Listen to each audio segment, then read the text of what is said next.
ผมอยากถามว่าอยู่ในประเทศไทยถ้าแต่งงานต้องเสียเงินให้ผู้ใหญ่บ้านไหม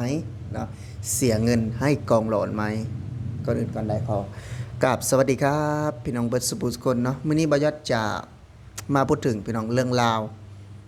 ที่บอยอดได้เจอเนาะอยู่ในบ้านบอยอดแล้วก็บอยอดก็จะถามพี่ๆ FC นำว่าคือจังอยู่ในประเทศไทยเนาะเวลาสิมีการแต่งงานกินดองแบบนี้นะพี่น้องได้เสียเงิน ให้เจ้าหน้าที่บ้านไหมผู้ใหญ่บ้านไหมกองหลอนบ้านไหมประมาณนี้นะคือบ้านประยอดเนาะพี่น้องเนาะเวลาจะแต่งงานก็แบบว่าเสียเงินเนาะให้ผู้ใหญ่บ้านเนาะเพื่อมาทำรายงานบทบันทึกเนาะเฮ็ดเอกสารต่างๆเนาะก็จะมีคือทางบ้านประยอดพี่น้องถ้าหากว่า จดทะเบียนสมรสเนาะหรือว่าจัดงานแต่งงานก็จะมีผู้ใหญ่บ้านพี่น้องเนาะผู้ใหญ่บ้านจดที่เป็นลายลักษณ์อักษรเนาะก็คือบ้านมายอดก็เสียอยู่ที่500,000กีบเนาะ500,000กีบประมาณ800-900กว่าบาทเนาะถือว่าเสียมาตลอดเนาะเมื่อก่อน300,000เนาะบ้านมายอด300,000แต่ปัจจุบันนี้ปรับเพิ่มขึ้นเพราะว่าเลขเงินขึ้นเด้พี่น้องปรับเพิ่มขึ้นเนาะเป็น500,000กีบแล้วมายอดก็จะถามขึ้นว่าแต่งงานอยู่ในประเทศไทยนี่มันเป็นลักษณะใดเนาะเพิ่นเนาะคือบ้านบ่ยอดบ่ที่แบบว่าเวลาเข้ามาแต่งงานแล้วก็จะมีในบ้านเนาะหรือว่าเจ้าหน้าที่บ้านต่างๆเนาะเข้ามาทำบท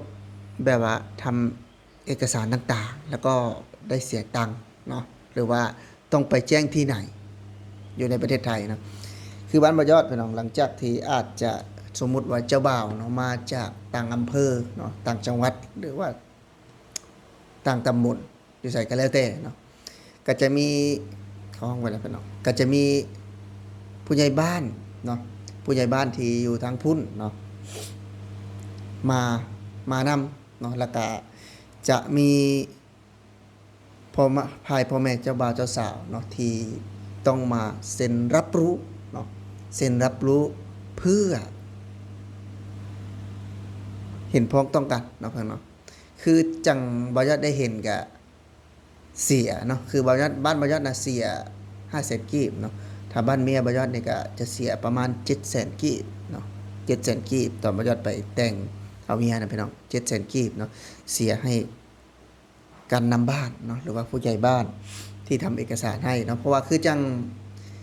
อยู่ในประเทศไทยน่ะกับบอยอดกับฮู้คร่าวๆว่าต้องไปจดที่อำเภอแต่ว่าก่อนที่จะไปอำเภอนั้น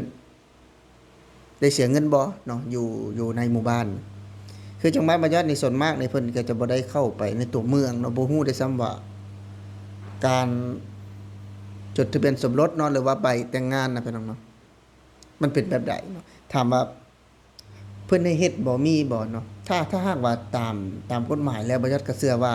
มีนั่นแหละเนาะแต่ว่าทุกคนถือว่า90%นี่จะไม่รู้ว่าใบทะเบียนสมรสนั่นคืออะไรเนาะหรือว่าชื่อหยังเนาะใบแต่งงานอะไรแบบคือจังมันแต่งงานก็เป็นแบบว่าเพียงการจดบันทึกในหมู่บ้านเนาะซื่อๆเนาะแต่เราต้องได้เสียเงินในณจุดนั้นเนาะแต่ละหมู่บ้านก็จะบ่คือกันเด้สมมุติหมู่บ้านนี้500,000เนาะหมู่บ้านนี้ก็อาจจะบ่ฮู้ว่าเท่าใดเนาะแต่ว่าเพิ่นก็เอาตามแต่ละหมู่บ้านเนาะหรือว่ามติของแต่ละหมู่บ้านว่าเท่าใดอันนี้เขาก็บ่ฮู้เนาะว่าคือจังบ่ยอดก็ได้เห็นนะเพื่อนเนาะได้เห็นอยู่ทางฝั่งสปปลาวนะบ่ยอดก็เลยอยากถามว่าถ้าหากว่าแต่งงานอยู่ในประเทศไทยนี่ไป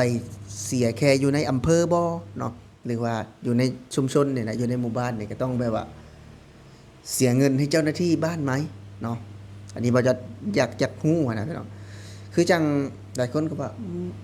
นู่นนั่นนี่บ่ได้แบบว่าถามเนาะการถามนี่คือแบบว่าถามบางคนเพิ่นก็บ่ฮู้เนาะบ่ยอดก็เลยอยากถาม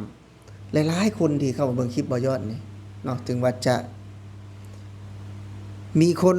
เบิ่ง100-200คนบ่หรือว่า1,000คนก็อยากให้ทุกคนคอมเมนต์เข้ามาเบิ่งว่าถ้าจดทะเบียนสมรสเนาะอยู่ในประเทศไทยเนี่ยเนาะอยู่ในหมู่บ้านเนี่ยต้องเสียเงินให้เจ้าหน้าที่บ้านไหมหรือว่าไปเสียที่อำเภอไปทำ ใบทะเบียนสมรสอย่างเดียวเลยเนาะคือจังบ้านบ่ยอดนี่ ใบทะเบียนสมรสเนี่ยเขาไม่รู้นะถ้าแต่งงานคือต้องขึ้นกับผู้ใหญ่บ้านเนาะแล้วก็เจ้าหน้าที่กองหลอนแค่นั้นพอพี่น้องแค่นั้นพอเพราะว่าอยู่ในบ้านบ่ยอดคืออยู่บ้านนอกเนาะพี่น้องเนาะก็จะบ่ได้ฮู้ด้วยซ้ำว่าเออไปนี่เนาะไปนี่แบบสิน่ะสมมุติว่าไปนี่ไปตรงนั้นนะเนาะตรงในเมืองตรงที่อำเภอเนาะไปทำไอ้ใบแต่งงานหรือว่าใบทะเบียนสมรสแบบสิบ่ได้มีบ่ฮู้ด้วยซ้ำไปเนาะบ่ฮู้ด้วยซ้ำไปคือจังคนบ้านนอกนี่เป็นเนาะทำแบบเรียบง่ายเนาะถ้าว่าผู้ใหญ่บ้านแจ้งมาเนาะว่าไปเสียเงิน ตามมติลงเนาะก็ทุกคนก็ต้องได้เสียเนาะถ้าแต่งงานก็คือบ้านประหยัดก็คือ500,000กีบเนาะเมื่อก่อนคือ300,000ปัจจุบันนี้เงินเฟ้อก็ปรับขึ้นเนาะเป็น500,000นี่ใครเอาไปเนาะหลายคนก็สงสัยเงินเอาไปที่ไหนเนาะเขาก็แบ่งกันเนาะแบ่งให้เจ้าหน้าที่กองร้อนเนาะสงบสุขเนาะหรือว่าผู้ใหญ่บ้านเนาะนี่แหละการจะตั้งเขาก็ร่วมรวมกันหมดเนาะไม่ว่าจะเศรษฐกิจอะไรต่างๆเนาะที่อยู่ในกลุ่มเนาะกลุ่มที่เป็นผู้ใหญ่บ้านเนาะ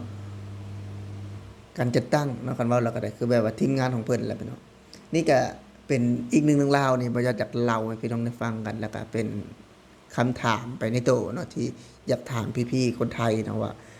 เป็นลักษณะอย่างไรเนาะเป็นประมาณไหนอันนี้นะพี่น้องบ่ยอดก็เลยแบบว่าตั้งคำถามนี้ขึ้นมาเนาะซึ่งคลิปนี้มันก็บ่ได้เป็นกระแสนะแต่ว่าบ่ยอดอยากถามแล้วก็อยากรู้ว่าได้การจดทะเบียนสมรสหรือว่าการแต่งงานในประเทศไทยนี่ทำอย่างไรเนาะต้องเสียเงินให้ผู้ใหญ่บ้านไหมหรือว่าต้องทำเอกสารอะไรบ้างนะพี่น้องบ่ยอดก็เลยแบบว่าตั้งคำถามนี้ขึ้นมาเนาะบ่ยอดฮู้อยู่ว่าคือประเทศไทยถ้าอยากทำเนาะว่าต้องไปที่อำเภอเนาะบ้านบ่ยอดก็แน่นอนว่าถ้าอยากทำไอ้ใบทะเบียนสมรสก็ไปที่อำเภอเหมือนกันแต่ว่าก่อนที่จะไปอำเภอคือก็ต้องมีหลักฐานยืนยันมีพยานที่อยู่ในหมู่บ้านที่อยู่ในเหตุการณ์แบบนี้นะพี่น้องบ่ได้ก็เลยว่าตั้งคำถามนี้ขึ้นมาว่าอยู่ในประเทศไทยเนาะต้องถ้าแต่งงานเสียเงินให้ผู้ใหญ่บ้านเจ้าหน้าที่บ้านไหมประมาณนี้นะพี่น้องเนาะก็ถือว่าคลิปนี้เนาะสำหรับผู้ใดเข้าเบิ่งก็อย่าลืมเด้อพี่น้องฝากกดแชร์กดไลค์กดติดตามเพื่อเป็นกำลังใจให้บ่ยอดพี่น้องแรงงานลาว Channel เนาะสำหรับมื้อนี้บ่ยอดสิขอลาพี่และน้องไปก่อนเด้อพี่น้องเด้อสวัสดีครับเบิดสุภูสุคนเนาะขอให้สุขมาร่ำรวยเด้อพี่น้องเด้อ